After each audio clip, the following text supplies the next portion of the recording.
일로 쓰고 우리에게 축복 가시고 이 시간 우리 가운데 임재하셔서 하나님의 놀라운 은혜로 채워주실 그 하나님을 우리가 전심으로 찬양합시다.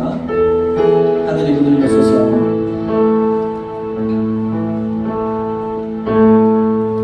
하늘의 문을 여소서.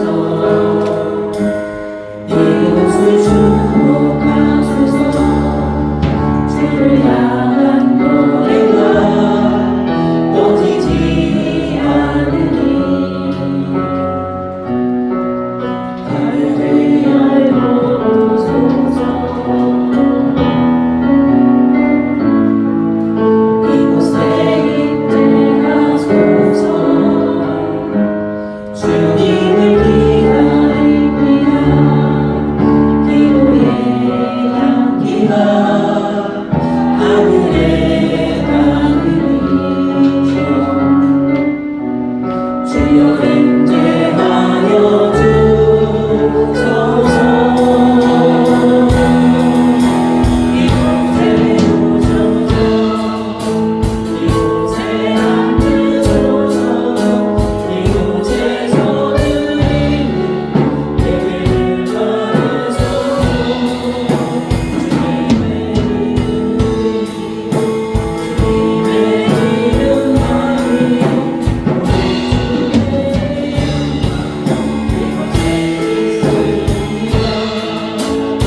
예, 오늘 말씀의 제목은 믿음으로 세워진 나라, 믿음으로 세워진 나라입니다. 예, 오늘 우리가 갈라디아서 3장 1절에서부터 9절의 말씀을 함께 공부했는데요. 이 말씀은 다른 것이 아니라 너희가 믿음으로 시작했으니까 끝까지 믿음으로 나아가라, 그렇게 말씀하고 있는 줄 믿습니다. 그래서 우리에게 이 초대교회, 이스라엘의 초대교회, 예수 그리스도로 말미암아 복음이 이 세상에 전파되기 시작하면서 처음 사도로부터 복음을 전해 듣고 모여지면서 가정에서 또 회당에서 또 이렇게 여러 지역마다 이렇게 모여서 교회를 이루기 시작했고, 그래서 그 시대의 교회를 우리가 초대교회라고 하지요.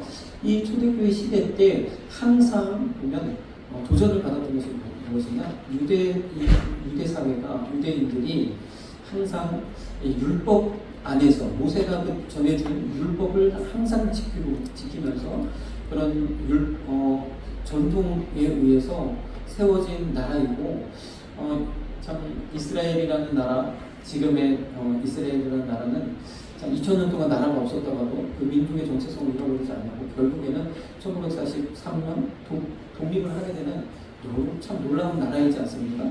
그럴 수 있었던 정신적인 토대가 바로 율법 가운데 있잖아요. 율법주의. 율법을 지키는, 그리고 할례를 행하고 여러 가지 율법의 의식에 따라서 제사를 드리는 이러한 민족들이 이스라엘이다 보니까 복음으로 말미암아 교회는 세워졌고 이제 믿음의 역사는 시작되어졌는데, 계속해서 다시 율법적인 신앙을 갖고자 하는, 율법적으로 하나님을 섬기고자 하는 이런 시도와 도전들이 주어지는 거죠.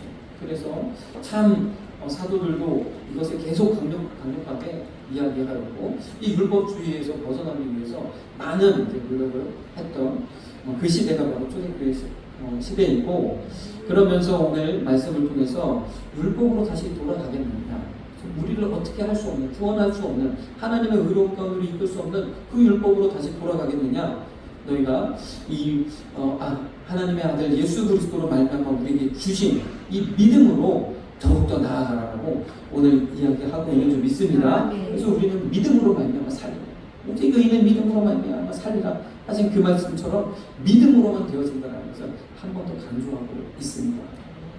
그러나 오늘 이 시간에도 저와 여러분에게도 마찬가지로 우리에게도 있어서, 우리에게는 또 다른 율법주의가 있죠. 우리에게 또 다른 형태의 그러한 모습들이 있습니다. 그것은 무엇이냐? 우리가 처음에 예수님을 믿을 때는 정말 감격하고 은혜 가운데서 하나님을 만난 그 기쁨으로 신앙생활을 시작하게 되어지는데, 시간이 흐르고 점점 지나다 보면 습관적으로 예배를 드리게 되고, 내 안에 어떠한 그러한 전통에 따라서, 율법에 따라서 예배를 드리게 되고, 그러면서 예배에 있어서 항상 내가 마음을 다하여 전심을 다하여 하나님 앞에 나아가야 되는데 그러지 못하고, 오늘 예배는 조금 뭐가 이상해, 뭐가 어땠어, 찬양은 뭐가 어땠어, 이렇게 판단하게 되면, 왜요? 내가 가지고 있는 어떠한 딱 정해져 있는 예배의 형태가 있으니까, 예배의 모습이 있으니까, 내가 은혜 받는, 내가 참 좋아하는 그런 예배의 모습들이 있으니까 우리가 그렇게 되어지는 그런 모습들이다.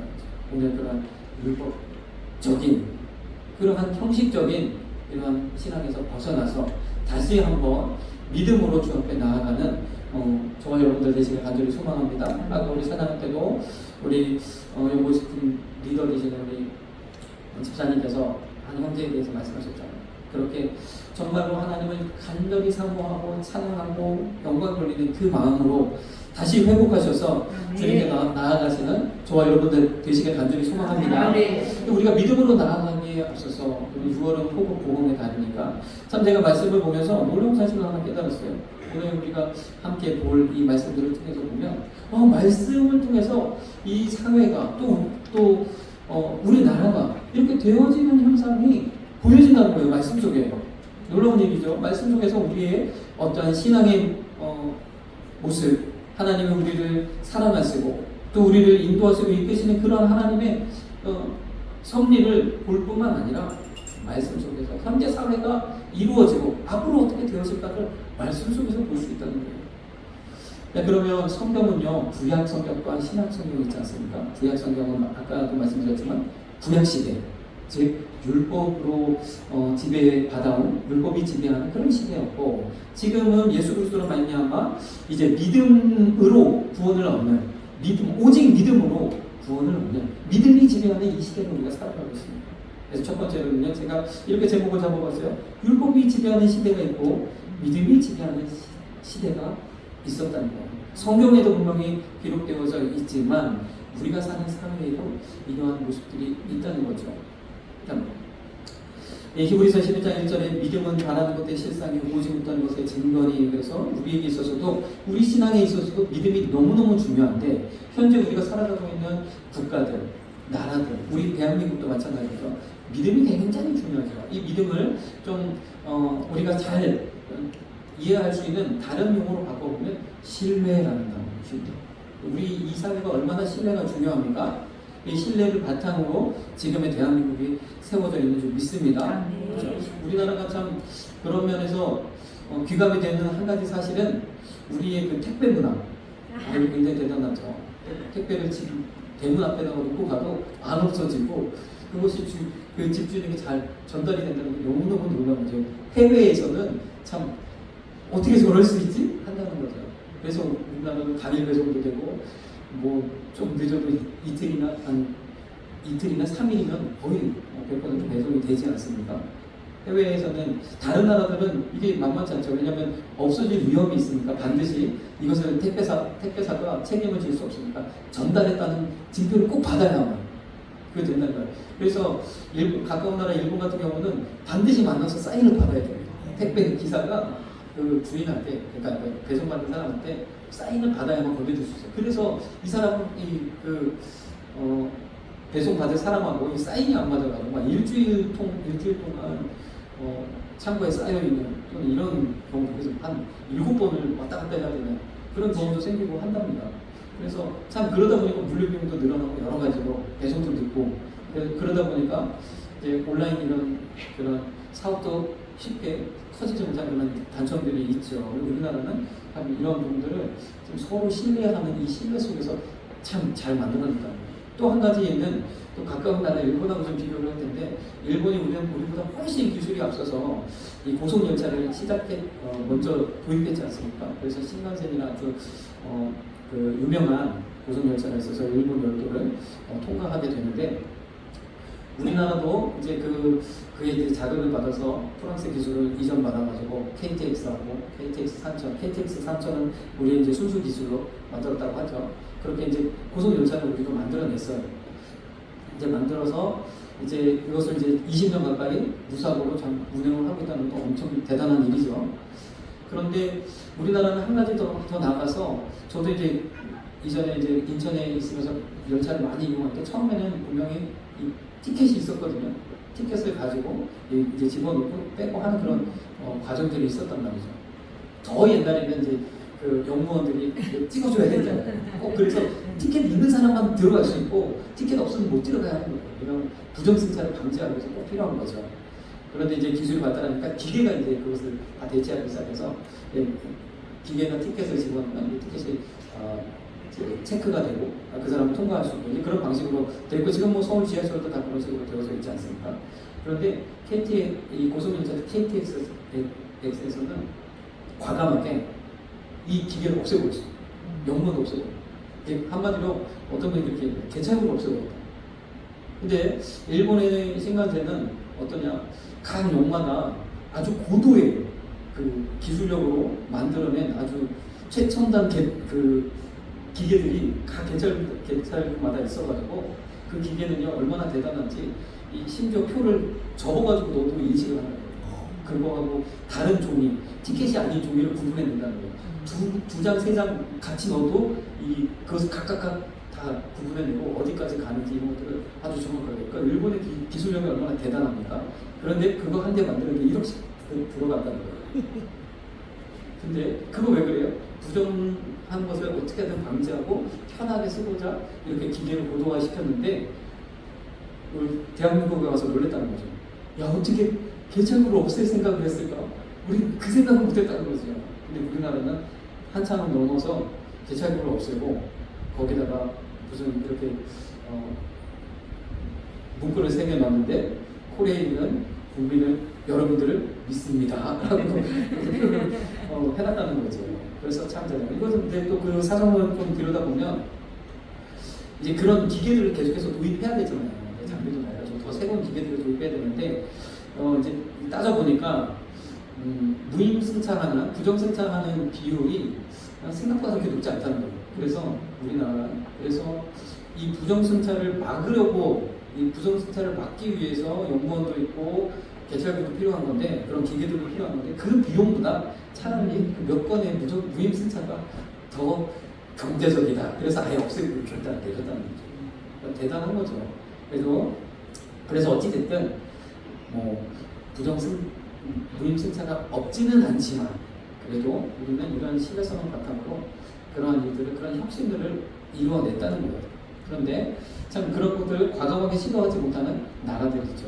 더 나아가서 참 우리는 어떻게 해가지고 지금은 이제 개발도상국을 지나서 선진국 대열에까지 이르게 되었는데 많은 나라들이 이러한 도전을 했다가 중진국에서 멈추고 다시 후퇴해가지고 경제가 나락으로 빠지는 뭐 대표적으로 아르헨티나가 훨씬 우리나라보다 잘 살고 자원도 많고 관광도 잘 되고 여러 가지로 그런 것들이 풍부한 기후도 좋고 농사도 잘 되는 그 나라가 지금은 굉장히 아주 어려운 가운데 있지 않습니까? 원전 하나도 만들 수 없는 그런 경제 위기 가운데 있어서 굉장히 어려운 가운데 있다고 하는데 그런 나라들은요 왜 그랬을까 이런 생각을 해보면 아주 간단한 거는 이 정말 서로 믿지 못하는 이게 굉장히 크다는 거예요. 국가 시스템도 믿지 못하고 서로가 서로를 믿지 못하고 그래서 예를 들어 집을 사고한다.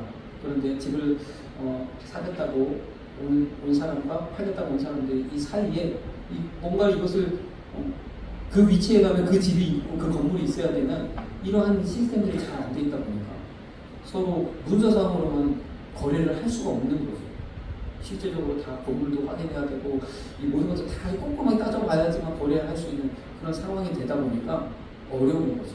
근데 우리는 어떻게 등기부상에 있는 것만 보고 집에 있는 거 그냥 인터넷으로 그 대충 보고 그냥 뭐 집도 거래하고 땅도 거래하고 다 거래한다는 거죠. 지금 우리나라는 이러한 그런 어떤 시스템이 이루어질 수 있는 것은 그만큼 참 신뢰가 쌓여 있는 그리고 기본적으로 우리 국민들이 서로 잘 그렇게 믿고 신뢰하는 그런 국민성을 가지고 있기 때문에 이런 것들이 되어졌다 이렇게 볼 수 있는 줄 믿습니다. 그래서 참 지금의 이 시대가 믿음이 얼마나 중요한지 신뢰가 얼마나 중요한지 미국이라는 사회는 이제 더 나아가서 이러한 신뢰를 바탕으로 더 그러한 제도와 사회적인 이런 방법들을 더 심도 있게 만들어내는데 지금은 이제 우리나라는 이제 직장을 다니면 4대 보험이 되고 그런 것들이 있으면 여러 가지 이제 경제적 혜택을 보죠. 그 경제적 혜택 중에 하나가 대출이라는 걸 받을 수 있다는 거예요. 그래서 우리가 뭔가 새로운 일들을 해보고자 할 때 또는 뭐 할 때 대출을 받아서 새로운 것들을 시도해 볼 수 있는 그러한 도움을 얻을 수 있다는 거죠. 이런 것들은 굉장히 큰 이 자본주의에 있어서의 그 강점 중에 하나인데 저는요 이제 교회를 담당하는 목사님으로서 4대 보험이 안 되다 보니까 대출이 안 됩니다. 뭐 좀 대출을 받아보려고 해도 잘 대출을 안 해주죠. 왜 그러냐면 저뿐만 아니라 프리랜서로 일하시는 분들은 다 대출이 잘 안 되죠. 4대 보험이 안 된다는 이유로.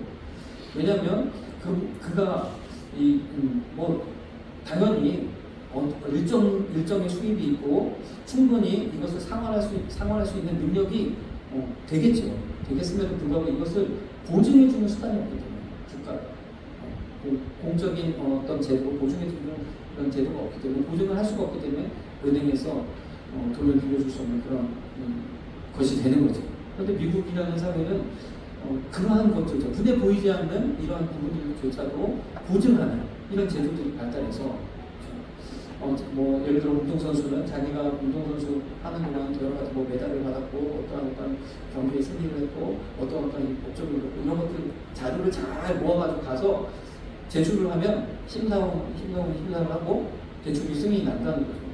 또 맛집 같은 경우도 우리 집에 이렇게 소문이 맛집으로 소문이 났고 일일 평균 몇 명이 방문을 하고 수익 매출이 어느 정도 이런 거 잘 해가지고 하면은 추가 대출 기본적인 사업자 대출뿐만 아니라 추가적인 대출이 가능해서 이 맛집이 내가 맛집으로서 뭔가 책임감을 이루고자 할 때도 할 수 있다는 거예요. 추가적인 대출. 그래서 그것은 뭐 어떤 효과를 나타내 그 사람도 잘 되고 거기에 이제 돈을 빌려준 은행도 이제 잘 되는, 이제 투자자들도 잘 되는, 또 은행뿐만 아니라 여러 투자자들이 같이 서로 윈윈하는 그런 이제 이런 시스템도 잘 되죠. 계속적으로 미국은 이런 보이지 않는 자산, 이 능력에 대한 평가를 계속적으로 이루어서 이것을 신뢰자산으로 쌓으려고 하는 그런 노력들을 가지고 있습니다. 참 미국이 참 대단한 게 제조업이 하나도 거의 몰락했음에도 불구하고 세계 제1의 그런 나라와 그런 것들을 이룰 수 있었다는 것은 이런 무형의 자산들을 굉장히 많이 보유하고 있기 때문에 그렇다고 했죠. 우리가 스마트폰으로 양대 산맥을 이루는 삼성 갤럭시와 아이폰이 있지 않습니까? 아이폰을 출시하는 애플이라는 이 회사는 애플 사옥 가지고 있는 재산이 애플 사옥 하나뿐이라는 거예요.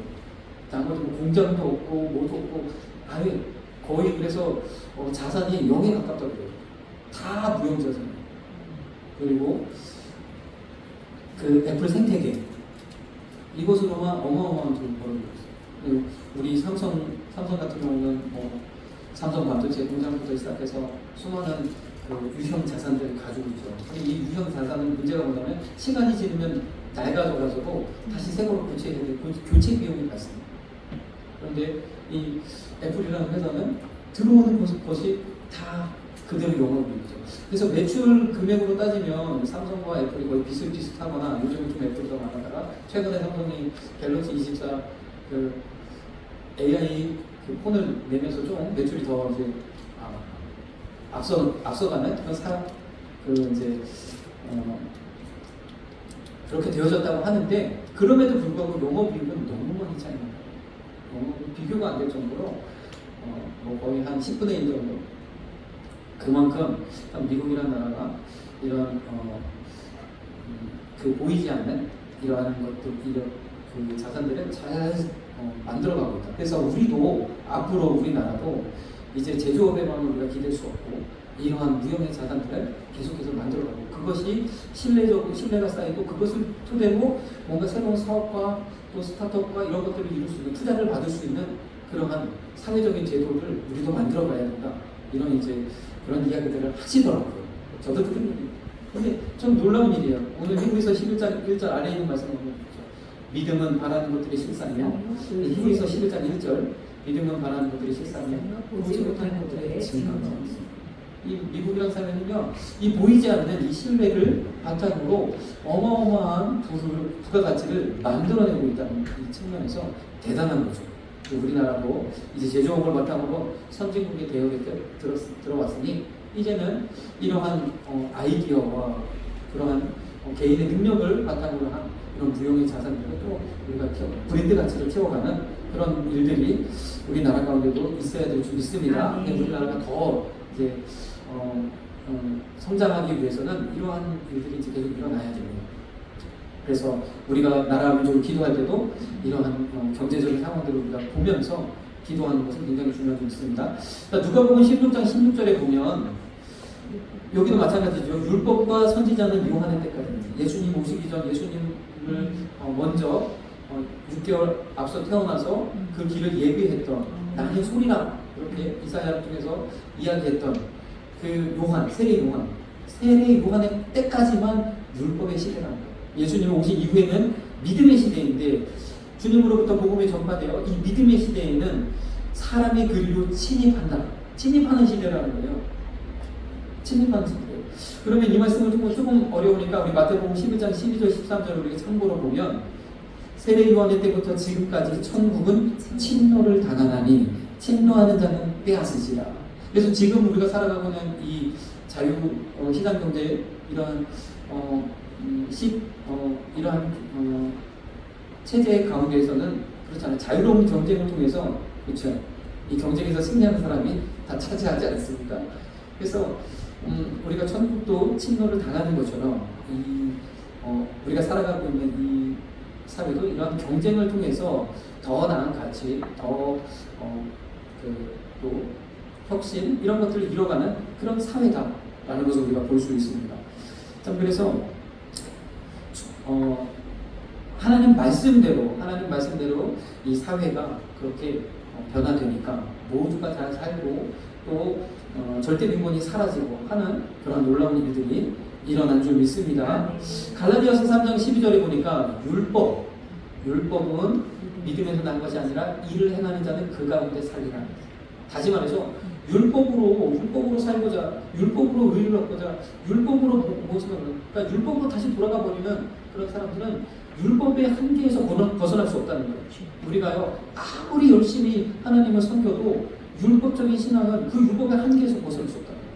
하나님은 우리를 더 큰 은혜로, 더 큰 믿음을 가지고 더 천대복으로 나아가게 하는 데는 분명한 한계가 바로 율법적인 신앙이라는 겁니다. 왜냐하면 율법은요 그 자체가 한계가 있기 때문에 그 안에서 살리라.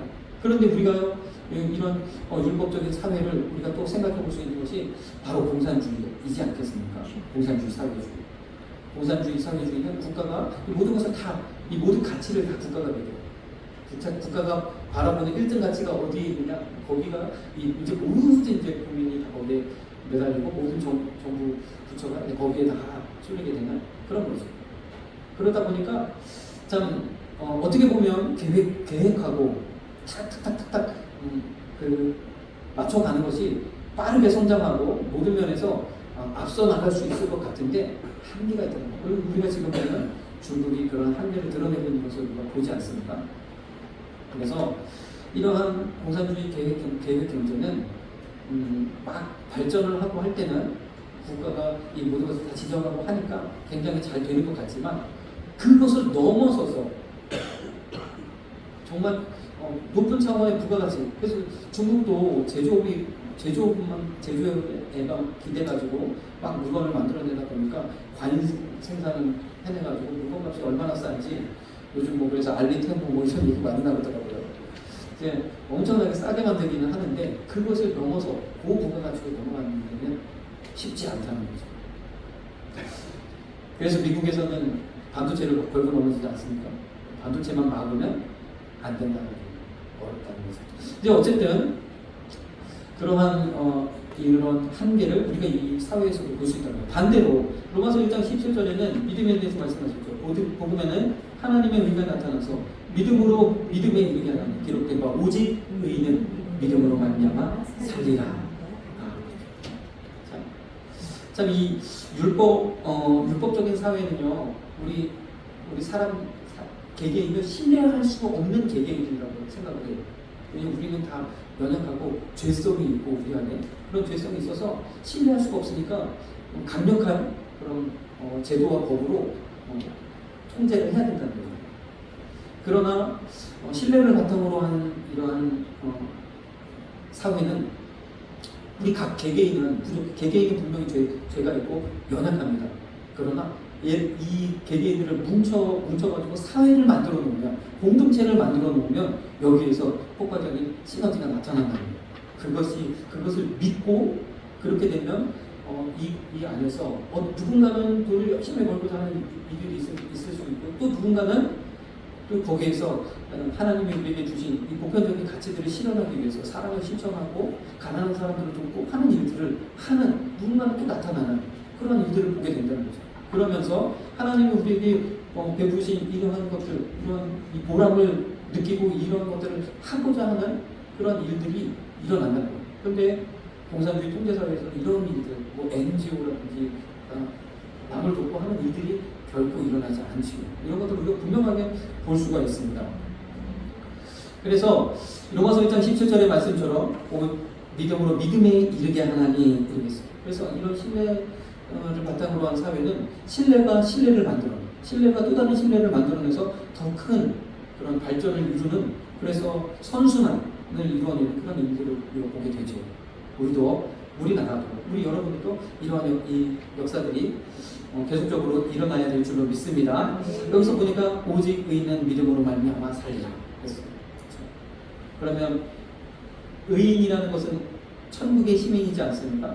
하나님의 백성, 하나님의 거룩한 이름을 덧입어서 하늘나라에 가게 될 하나님의 백성이지 않습니까? 하나님의 자녀요. 그러면 이것을 우리가 이 사회적인, 세상적인 표현으로 바꿔보면 우리 대한민국 국민은 믿음으로 말미암아 살기나 신뢰를 바탕으로 산다는 거예요. 신뢰가 무너지면 대한민국도 끝장난다는 거죠. 그래서 지금 계속 우리가 시간이 가면 갈수록 우리 사회가 자꾸 불안해지고 신뢰할 수 없는, 서로가 서로를 믿을 수 없는 이러한 분위기로 나아가는 안타까움이 있습니다. 이를 위해서 우리가 계속적으로 기도해야 되고, 우리가 이 사회가 정말 안정적이고 서로 신뢰할 수 있는 그러한 사회가 되도록 우리가 기도해야 되는 줄 믿습니다. 네. 로마서 8장 4절에는 이렇게 말씀하셨어요. 육신을 쫓지 않고 그 영을 쫓아 행하는, 믿음으로 행하는 우리에게는 율법의 요구를 이루어지게 하려 합니다. 그래서 율법적인 사회가 이루고자 했던 유토피아가 뭐가 됐든 이루고자 했던 그것을 그들은 이루지 못하고, 신뢰를 바탕으로 한 이 사회는 조금씩 더 가까이 나아가고 있다는 거죠. 우리도 마찬가지로 우리 안에서 내가 아무리 노력하고 아무리 힘써도 되어지지 않는 그것을 믿음을 통하여서 하나님이 이루시는 줄 믿습니다. 여기에서 우리가 보고자 하는 이 율법의 요구, 일단 말씀의 후반부에 좀 같이 나누도록 하겠습니다. 또 한편으로 이 세계를 좀 나누어 보면 본성을 우선하는 그런 세계관이 있고 영성을 우선하는 세계관이 있습니다. 로마서 8장 6절에도 육신의 생각은 사망이요 영의 생각은 생명과 평안이라 했어요. 생명과 평안을 가져다주는 영의 생각으로 나아가라 말씀하고 있는 거죠. 성경은 계속적으로 육의 생각을 버리고 영의 생각으로 나아가라 우리에게 말씀하고 있습니다. 로마서 7장 19절에는 이렇게 말씀하고 있죠. 내가 원하는 바 선은 행하지 아니하고 도리어 원치 아니하는 바 악은 행하는 듯다. 내 마음은, 우리는 양심도 있고 우리 안에 지식도 있고, 그래서 알긴 아는데 늘 죄와 더 가까워. 이상하죠. 하면 안 되는데 아는데 안 된다는 거예요. 왜 그럴까요? 우리 안에는 이런 연약함이 분명히 있다는 겁니다. 우리 때문만도 아니고 악한 사단의 그런 괴계와 유혹과 미혹 때문에 이 세계가 어떤 일정 부분 사단에 의해서 비틀어져 있기 때문에 이런 일들이 발생하죠. 로마서 7장 22절 23절에는 그에 대하여서 이렇게 표현하고 있어요. 우리 안에 하나님의 법을 즐거워하는 내 마음의 법이 있는데 또 다른 한 법이 있어서 서로 싸운다는 거죠. 싸워서 죄의 법 아래로 나를 사로잡아 온다는 거죠. 근데 여기서 뭐라고 말씀하시냐면 법과 법이 싸운다는 거예요. 내 안의 법과 또 다른 법이 싸워서, 법과 법이 싸운다는 건 한번 그런 표현 한번 생각해 보셨습니까? 법과 법이 싸우면 어떻게 됩니까? 상위법이 이기죠. 상위법이 이기게 되어 있습니다. 우리 모든 것을 그랬잖아요. 상위법에서 하위법이 상위법에 잘못되어 있으면 이것을 헌법재판소를 통해서 바로잡을 수 있죠. 헌법에서 벗어난 그런 법률들은 다시 다 바로잡히도록 되어져 있지 않습니까? 항상 상위법이 이깁니다. 우리 안에 상위법이 무엇이냐? 내 안에 예수님을 믿지 않는다면, 예수님이 함께 하시지 않는다면, 성령님이 나를 인도하시지 않는다면 우리 안에 상위법이 무엇이냐? 그 법은요 항상 예외 없이 그렇게 만들어요. 그래서 법과 법을 싸워요. 결코 우리 힘으로, 우리의 육신적인 방법으로 이길 수 없다는 거예요. 로마서 8장 2절에는요 생명의 성령의 법이 죄와 사망의 법에서 너무 해요. 죄를 이기는 방법은 성령 충만. 성령이 도와주시고 성령이 함께 하시고 성령이 은혜 주시고 성령이 깨닫게 하셔서 이길 수 있는, 이것을 또 우리가 사회적인 현상으로 우리가 좀 비춰보면 참 우리 각 개개인들을 그냥 개인화 시켜가지고 남겨두면 무슨 일을 저지를지 몰라요. 여러분들도 혼자 남겨두면 무슨 일을 할지 아무도 모릅니다. 모르니까 더 그렇게 되는 건지 모르겠지만, 그러다 보니까 우리도 보면 인터넷에 글을 올리는 거 보면 인터넷상에서 올린 글들은 왜 이렇게 적나라하고 또 가슴 후벼파고 그런 표현들이 많습니까? 서로 얼굴과 얼굴 보지 않으니까 아주 그렇게 되어지는 것 같아요. 그런데요, 이러한 개인화된 사람들을 서로 끌어내서 공동체를 이루고 또 이렇게 양지로 이끌어주면, 그리고 또 더 높은 가치, 우리가 더 함께 이루어야 될 사랑, 희생, 헌신, 이런 하나님이 우리에게 주신 보편적인 이 가치들을 바라보게 하면 그 사람들이 그러한 일들을 위해서 열심으로 달려가게 되는 이러한 현상들이 나타나게 되는 좀 있습니다. 그래서 우리가 배고프고 힘들 때는 하지 못했던 것을 이제 절대 빈곤이 사라지고 하면서 더 나은 가치를 위해서 우리가 달려갈 수 있게 되어지는 좀 있습니다. 근데 자꾸 이런 가치를 잃어버리고 돈에만 하나님 되어가지고 그러면 안 된다고. 우리가 지금의 뭐 여러 가지 문제들도 뭐 의사 문제들도 그렇고, 이 지금은 우리가 자꾸만 돈으로만 이것들을 바라보기 시작한다면 그때부터는 걷잡을 수 없는 것, 그리고 서로의 신뢰가 무너지는 이런 것을 볼 수밖에 없고, 우리는 이를 위해서 계속적으로 기도해야 되는 점이 있습니다. 야고보서 3장 17절에도 위로부터 주어지는 지혜, 위로부터 나는 지혜에 대해서 하나님 우리에게 부어주시는 지혜, 또 이러한 지혜로 발달된 사회, 번영한 사회는요, 죄를 이기고 우리의 본성을 이기고 하나님 우리에게 주신 보편적 가치를 이뤄내는 그런 사회가 될 줄로 믿습니다. 여기 보니까 첫째 선결하고, 다음에 화평하고, 관용하고, 양순하고, 긍휼과 선한 열매가 가득하고, 편법과 거짓이 없는, 정말 말씀대로 우리나라도 또 여러분 각개인도 이렇게 되어져야 되는 줄 믿습니다. 그러면 하나님께서요, 우리나라도 그렇고요, 이 세계 모든 나라들도 그렇고, 그 안에 속해 있는 국민들, 백성들도 그렇고, 하나님이 가장 원하시는 것은 무엇이겠습니까? 믿음을 통해서 이루시고자 하시는 하나님이 원하시는 것은 무엇이겠습니까? 고린도전서 13장 13절 힌트를 드리면, 믿음, 소망, 사랑 중에서 제일이 무엇이다? 사랑이다. 왜요? 율법에 수많은 조항들이 있고, 율법을 통해서 하나님 이루시고자 하는 그 뜻이 딱 두 가지라는 거예요. 뭐냐면 하나님 사랑, 이웃 사랑. 마태복음 22장 37절에서 40절 말씀을 보면 하나님 사랑, 이웃 사랑, 이 두 가지로 추격된다. 예수님이 이렇게 직접 말씀하셨어요. 그렇죠? 우리 이 사회도, 나도, 우리 개인도 이 사랑, 하나님 사랑하고 그 사랑 실천하는 그러한 개인, 그런 사회가 되어야 될 줄 믿습니다. 이거 하나님 기뻐하세요. 이렇게 되게 하나님 원하십니다.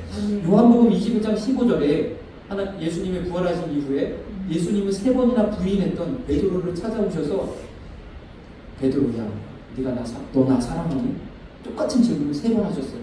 3번 부인했었으니까 3번 하신 것 같아요. 3번째 하시니까 베드로가, 주님 왜 똑같은 질문을 왜 하시지? 걱정이 됐죠. 그런데 주님 뭐라고 하셨냐면, 베드로가 네 그렇습니다. 내가 주님을 사랑하시는 건 주님이 더 잘하시지 않습니까? 이렇게 대답하니까 주님이 말씀하셨어요. 내 어린 양을 먹이라. 하나님 우리가 사역하는 것, 전도하는 것, 선교하는 것, 교회 봉사하는 것, 교회를 세우는 것, 이 모든 것 다 하나님께서 원하시고 기뻐하시는 일이죠. 그러나 그보다 가장 주님 원하시는 것은 하나님을 사랑하는 것입니다. 이 사랑을 회복해야 돼요.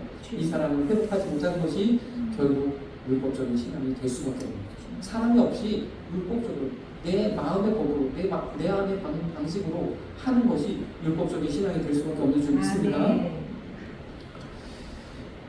그래서 마지막으로 이제 우리가요, 이 믿음이라는 것을 통해서 우리가 주님 앞에 나아가야 되는데, 믿음 그 다음 단계는 무엇이냐는 것이죠.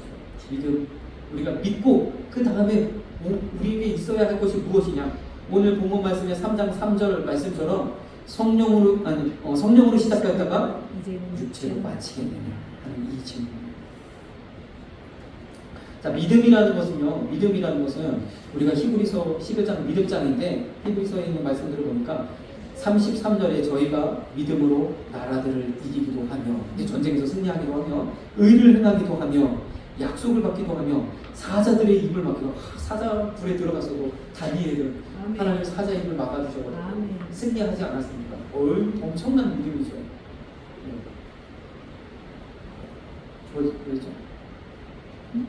아무튼 다니엘의 믿음과 같이, 갑자기 다니엘의 믿음처럼 이런 엄청난 믿음, 그렇죠. 그러나요, 믿음은 승리의 믿음만 있는 것이 아니라 35절에 이렇게 말씀하셨어요. 여자들은 자기의 죽은 자를 부활로 받기도 하며, 또 어떤 이들은 더 좋은 주님 앞에서 영광의 멸류관을 바라보면서, 주님이 내게 주실 상급을 바라보면서 악형을 받되 구차히 면하지 아니하였다. 당당하게 그 핍박 앞에 나아갔다는 거예요. 그 앞에서 구차하게 목숨 구하려고 저 주인 예수님 안 믿습니다. 그냥 예수님을 모릅니다. 하지 않았다는 거예요. 우리나라도 그런 이야기 많죠. 6.25 때 북한군이 내려오면서 교회들 믿는 사람들 핍박할 때 예수님 사진 놓고 그 위에 밟으면 살려주고 안 밟으면 죽인다 하는 그런 이야기들도 우리가 종종 듣게 되지 않습니까? 마태복음 8장 13절에는 이렇게 말씀하고 계세요. 내 믿음대로 되지. 네가 어떻게 믿고 나가는지 그대로 된다라고 말씀하십니다. 또 마가복음 5장 34절에는 내 믿음이에요. 여기서 이 내 믿음은 어떤 믿음이냐? 옷자락만 만지면 낫겠습니다 하는 그 믿음. 그 믿음 가지고 갔더니 실제적으로 그 믿음대로 되어졌는지 믿습니다. 하나님 우리가 엄청난 은혜를 베푸셨어요. 우리에게 정말로 하나님의 뜻이 있지만 그 뜻을 향해 이루는 그 방법들은 여러분들의 믿음을 사용하신다는 거예요. 내가 어떻게 믿고 나아가든지 그 믿음대로 되어진다라고 이야기하고 있는 줄 믿습니다. 근데 여기서 조건이 하나 있어요. 뭐냐면 내 믿음, 내가 세운 믿음, 내가 가진 믿음, 내 믿음이 누구 앞에 있느냐? 예수님 앞에 있습니다. 예수님과 상관없는 믿음은요, 아무런 그냥 공허한 소리, 그냥 내 자신, 내 눌리는 다짐, 뭐 그런 거 있잖아요. 할 수 있어. 난 할 수 있어. 그거에 지나지 않는다는 거예요. 예수님 앞에 올려드린 그 믿음은 우리가 믿은 대로 되어지는 놀라운 은혜를 하나님 베푸셨는지 믿습니다. 이 사회도 마찬가지입니다. 우리가 무엇을 바라보고 나아가든지 우리가 꿈꾸고 또 희망하고 그것을 간절하게 사모하면 그대로 되어지는 것을 우리가 볼 수 있는 줄 믿습니다. 그런데 우리가 이렇게 하나님께서 우리를 믿음으로 나아가게 하셨는데, 그런데 결국에는 이 믿음대로 우리가 계속 전진하면 좋은데 우리 안에 계속적인 이런 율법적인 습관적인 하나님 사랑하지 못하고 신앙생활하는 이러한 마당만 밟는 이런 신앙의 모습의 도전이 계속 일어난다는 거예요. 갈라디아서 3장 13절은 이것을 율법의 저주라고 했어요. 우리가 이 저주를 끊고 이 저주에서 벗어나는 것은 바로 우리를 위하여 십자가에서 달리신 예수 그리스도의 은혜를 회복하는 것인 줄 믿습니다. 십자가의 은혜가 우리 믿음이 온전한 믿음 되기 위해서 가장 중요한 겁니다. 하나님을 그냥 믿고 단순히 믿습니다 그것이 아니라 하나님을 하실 것을 믿습니다 그것이 아니라 나는 부족하고 나로서는 할 수 없지만 능력이 많으신 하나님, 천지를 지으시고 모든 우주를 통치하시는 그 하나님이 이루실 것입니다 라고. 왜요? 예수 그리스도의 보혈로 나를, 이 부족하고 죄 많은 나를 구원해 주신 그 능력, 그 은혜로 마찬가지로 내 삶 가운데서도 하나님의 뜻이 분명하게 여기에 있다면 그 뜻을 하나님께서 신실하게 이루실 그 믿음이 바로 우리가 율법의 저주에서 벗어날 수 있는 그 믿음이 좀 있습니다. 이 믿음이 있을 때, 갈라디아서 3장 14절에는 이 믿음이 있을 때 그 믿음 안에서 그 믿음으로 말미암아 성령이 우리를 인도하신다. 그 믿음이 있을 때 예수 그리스도를 의지하고 하나님의 뜻이 내 삶 가운데 이루실, 그래서 지금의 상황이 어렵다 할지라도 하나님이 신실하게 이루실 것을 신뢰하면서 나아가는 신뢰. 우리 이 사회도 정말 신뢰가 굉장히 필요하잖아요. 절대적인 신뢰. 맞아요. 하나님 앞에도 우리가 절대적인 신뢰. 이 신뢰를 가지고 나아갈 때 성령이 우리 안에 역사하십니다. 성령 충만 이렇게 부르짖는다고 해서 성령, 물론 하나님께서 그렇게 역사하시죠. 안수를 통해서도 성령을 주시죠. 그러나요, 이 믿음으로 말미암아 하나님께서 우리에게 이 성령의 은혜를 부어주시는 줄 믿습니다. 마지막으로 로마서 5장 5절에는 이 성령으로 말미암아 아까 말씀드린 우리를 통해서 이 믿음을 통해서 이루기를 원하셨던 그 사랑의 은혜를 하나님께서 우리 삶 가운데 이루시는 줄 믿습니다. 마태복음 5장 5절 보니까 성령으로 말미암아 하나님의 사랑이 우리 마음에 풍부함이니 그 사랑으로 나도 살고 주변의 모든 영혼들도 살리시는 저와 여러분들 되시길 간절히 소망합니다. 축복합니다. 율법적인 신앙을 벗어나서 정말 하나님 사랑하는, 정말로 마음을 다해서 사랑하시고 그 끈끈한 그 은혜를 회복하시는 저와 여러분들 되시기를 소망합니다. 우리 찬양 드리겠습니다. 오직 의인은 찬양으로 찬양드리겠습니다.